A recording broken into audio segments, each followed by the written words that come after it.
Demarcus Jones. History. Knowledge. Yeah, the truth is here.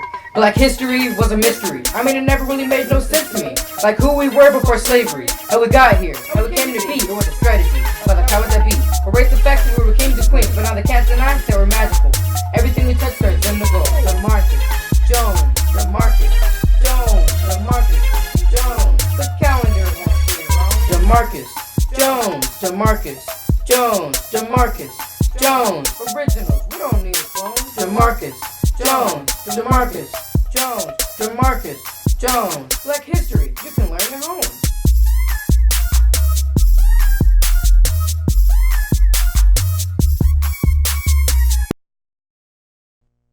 Chapter 16. What is it? We began to walk more. Again, each step we took felt like more than a simple step. This time, each step felt like miles. We walked by grassy areas and hills. We saw streams, lakes, and animals. Then, more hills.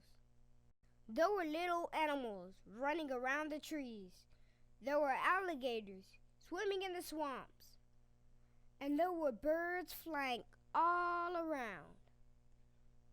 The earth seemed much calmer when there wasn't cars speeding through or huge buildings blocking the view of the horizon. We finally came to a group of people who, after continuing to walk, turned into a large mass of people. It seemed that we had arrived in another city. There were more hills inside the middle of the city. Do you know what those are? Bakari asked as he turned to me. He was pointing at the hills. Yeah, those are hills, I said. Those were created by people. Those are what you would call a mound. These people here have built these mounds, and many of them have lasted to your town. I noticed that there were a lot of these black people here too. There are a lot of black people all over America, aren't there? I asked Bakari. There are plenty of black people all over the world, replied Bakari. Why wouldn't there be? I don't know, I laughed, not wanting to sound like I wasn't aware of this. I guess I can understand your confusion, said Bakari. I expected to meet people when I came here, but not as many as I had met. Everywhere I went, there were more and more people, but no Venta. There he goes again. Let us continue, he said.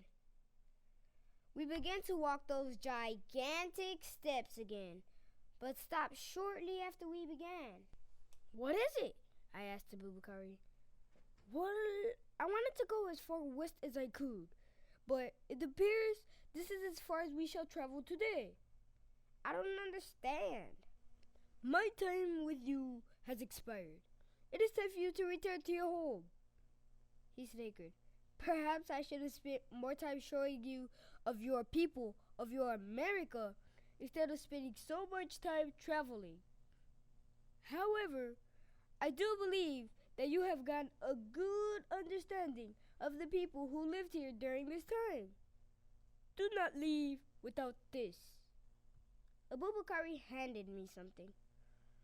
It was a stone head, similar to the huge heads I had seen in La Venta, but this was small enough to fit in the palm of my hand.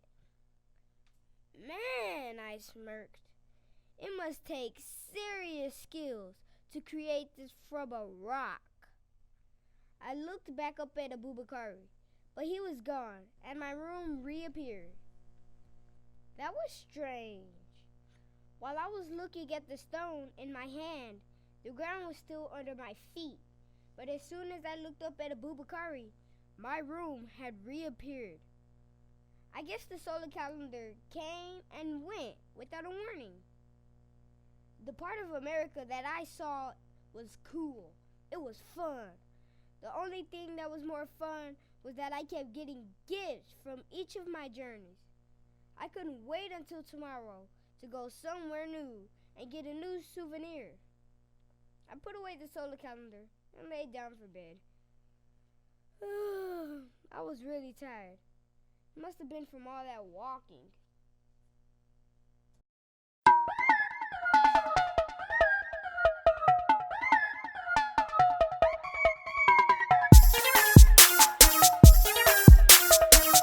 On the next chapter of Demarcus Jones and the Solar Calendar Animated. So I decided to use the rest of my time for the night to go on another field trip. Maybe I'll see why all of the ancient people I've met believe that I should know more than I do at my age.